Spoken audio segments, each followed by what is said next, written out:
Hi, I'm Julie Koenig with Creative Kraftwerks and Absolute Soap. Today I'm going to demonstrate how to make your very first hot process soap. Now, hot process requires a heating element, so today I'm going to demonstrate using the crock pot method. There are many benefits to hot process soap. My favorite is the shorter cure time. You make it, put it on the shelf for a week or two, wrap it, and it's out for sale. Learn more about the benefits of hot process soap by reviewing our video tutorial. This is more of an intermediate soap making process, so please make sure that you have a few batches of cold process soap under your belt. Other than the heating element, today using the crock pot, all of the rest of your soap making supplies are exactly the same as cold process. Start with your favorite cold process recipe. Gather your supplies, and let's get started.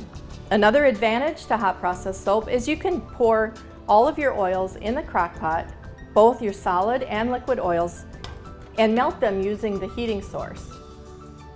For the purpose of this video, I have pre-melted my oils in the microwave. So let's make some soap. If you haven't already melted your oils in the crock pot, now's the time to pour your pre-measured oils in. Have your crock pot on the high setting.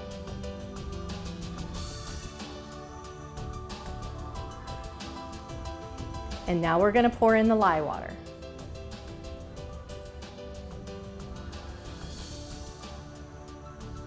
I gently stir when I'm pouring my lye water in to get it all mixed thoroughly.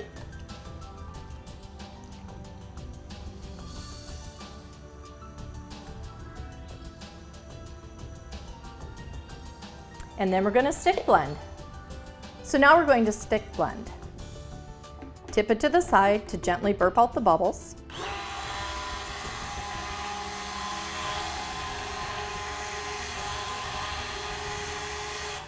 And stir until your soap has come to trace.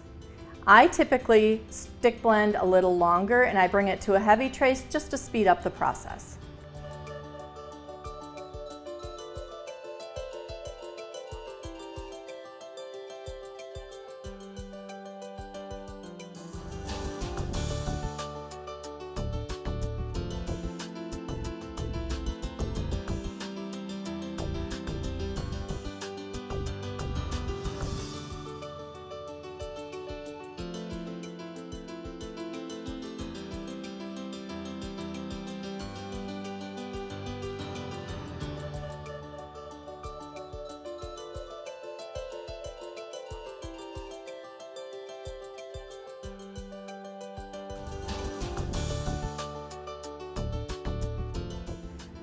Now that the soap has come to trace, we are going to cover the crock pot and let it cook. Don't leave your crock pot unattended.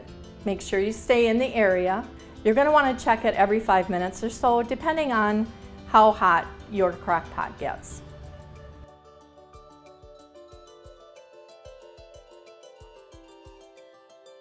As you can see, the soap is now starting to cook. And as it's cooking, it's actually growing and looking like it's going to start coming out of the pot. This is one of the reasons you don't want to go too far away from it. We're now starting to get to the applesauce stage. Some people prefer not to stir their batter while it's cooking.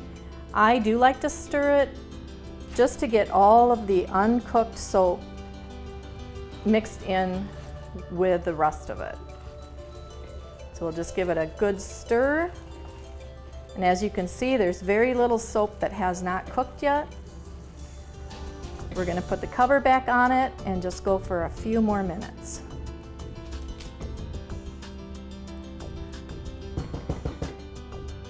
We have now reached the Vaseline stage in the hot process cooking method.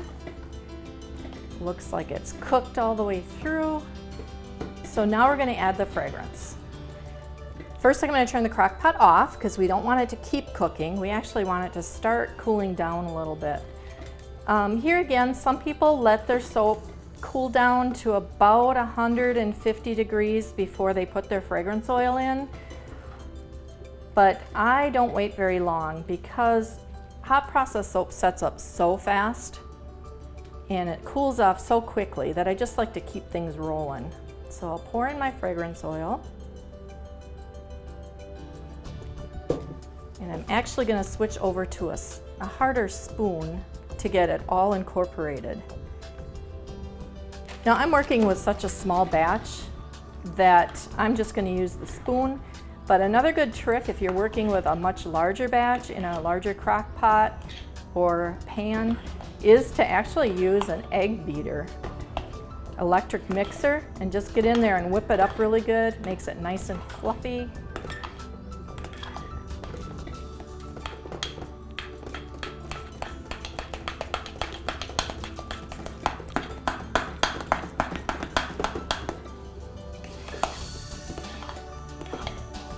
And then we're ready to pour it in the mold.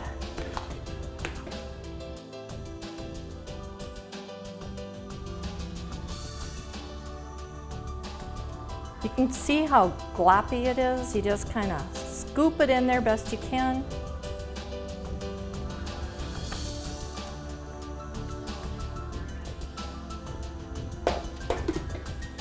Smash it all down.